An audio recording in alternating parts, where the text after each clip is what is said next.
Welcome back to All Things 80s, and you may have heard me say before that Christmas 1983 was my big Star Wars Christmas.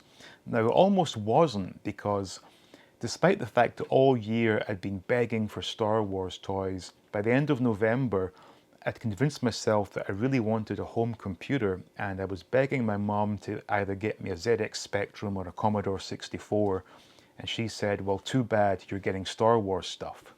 So as it was, 83 was my big Star Wars Christmas. Now I can remember most of the stuff I got. One or two things have slipped my mind, but I've managed to assemble what I have in my possession, which isn't a great deal, but I will show you what it was I got for that Christmas. So starting with the non-Kenner stuff, I remember getting pajamas and slippers adorned with Star Wars. And the pajamas, I remember having sort of blue pants, and the top was a long sleeved t-shirt essentially with, I think it was one of these sort of generic, artworks of Star Wars with probably Luke in the middle holding his lightsaber and all the other little characters dotted around. I remember them being very full of static when I put them on. They must have been like made of nylon or something, but those were pretty cool.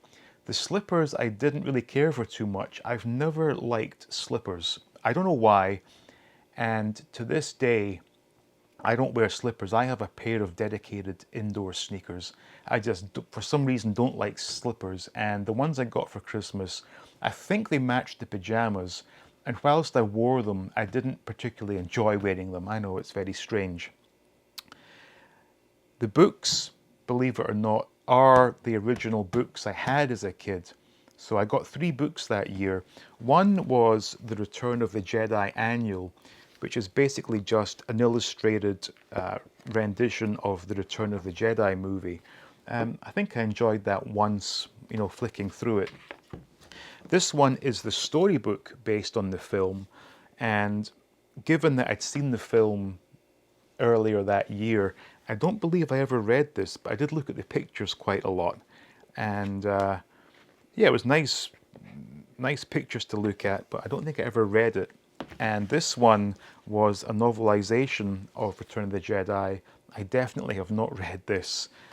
I was not big on reading as a kid, and I think I looked at the pictures in it. I think they're very similar to the pictures used in this one. But yeah, so those were the 3 books I got for Christmas, and that is all that has survived all these decades to remain in my possession. Another really cool thing I got was this stationery set, and it contained a ton of pencil toppers. There was a notepad, there were crayons, a couple of pencils, and a pen, pencil sharpener, and a razor. And the one thing I could never get my head around was there were 2 cylindrical things made of plastic that I think were meant as pencil extenders, if that makes sense. So once you kept sharpening your pencil, and obviously it got a lot smaller, I think these were used to stick on the top.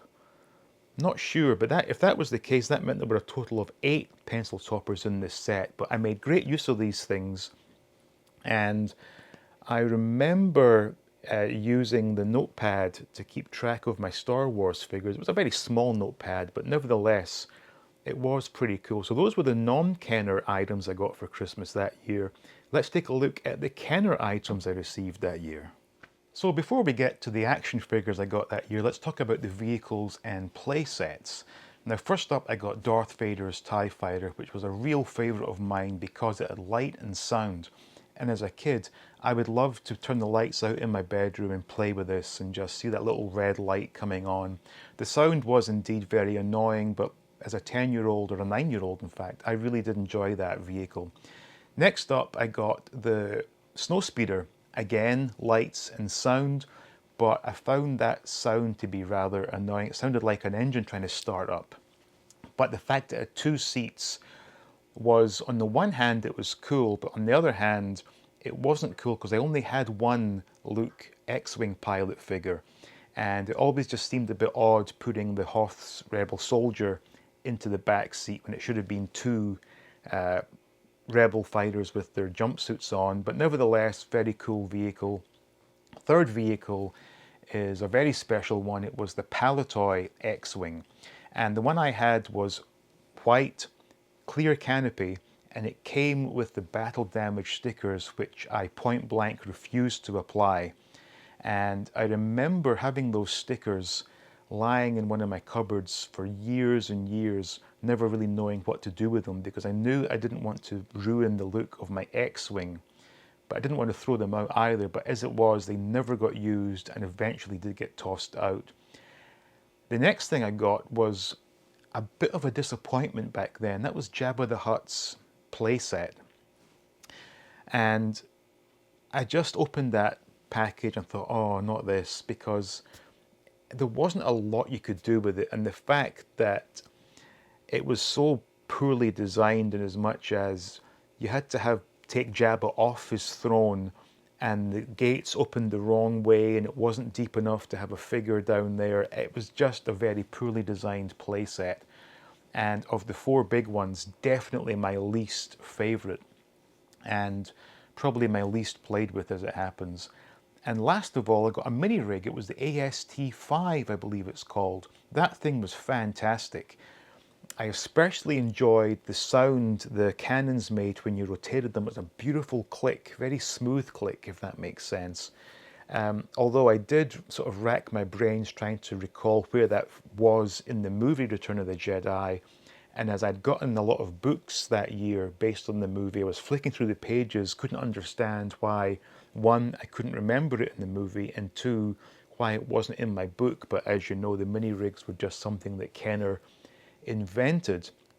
Now, before we get to the figures, I will point out that I did get one figure twice, and that was because I received in that one package was the AST5 and a Klaatu figure. So as we go on to the figures, you'll see that I got another one. So on to the figures. Now the one sort of odd one out figure was Forlom, and if memory serves me, that was on an Empire Strikes Back card, so some relative must have picked this one up somewhere. The rest were all from the most recent wave of Jedi figures, so I suspect the stores were really pushing these new figures, because obviously my parents and grandparents and whatnot didn't know who these characters were, but for whatever reason, all the figures I got, with the exception of Forlom, were Return of the Jedi figures. So next up was Weequay, which I was never really that big a fan of, to be honest.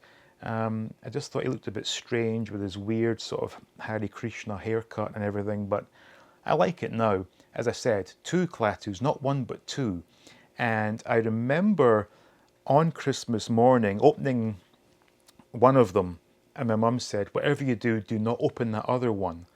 It wasn't because she wanted me to keep it for future, it was because we had a thing at our school called the swap shop, and it was a Saturday morning thing, and I wrongly assumed that Noel Edmonds was going to be there, but it turned out you could bring your unwanted toys, and teachers and parents who were there would sort of oversee various trades.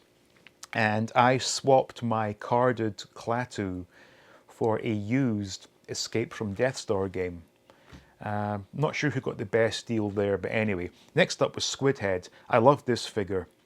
I actually really liked the fact that these Jedi figures came with a bit more than the previous lines had. So in the case of Squid Head, we've got not one but two bits of fabric and a plastic belt, as well as his blaster. So to me, this was a great value for money figure. Really liked that one. My one and only Princess Leia, Bush. And I was, what, 9 years old, so I was still of the opinion that boys couldn't have girls' toys, and whilst it's not a girl's toy, it was a figure of a girl, and part of me still had that mindset that I shouldn't be seen playing with a figure of a girl. Looking at it now, fantastic figure, and obviously like a precursor to M.a.s.k. Next up, my second favourite figure was Lando Calrissian in his Skiff-Guard disguise. I thought this figure was fantastic. My only complaint was that the one I had as a kid, the helmet didn't stay on very snugly and was always falling off. Nevertheless, really liked this one. But the favourite figure I got that year was Bib Fortuna.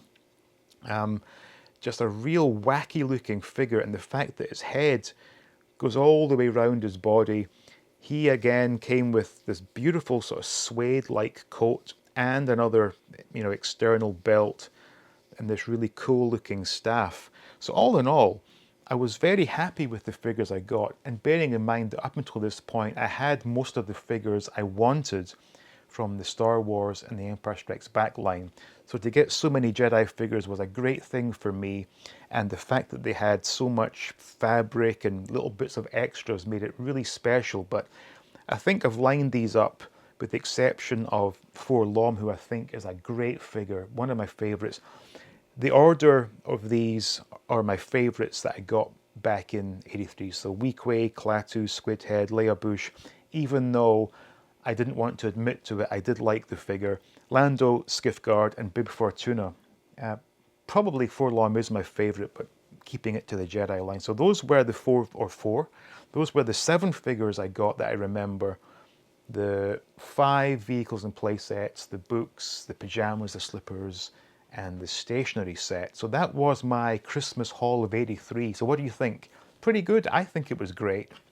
Although I did want the AT-AT, but sadly that never happened. But all in all, I was very happy and had hours of fun with these toys. So hope you enjoyed that little trip down memory lane. So thank you all for watching.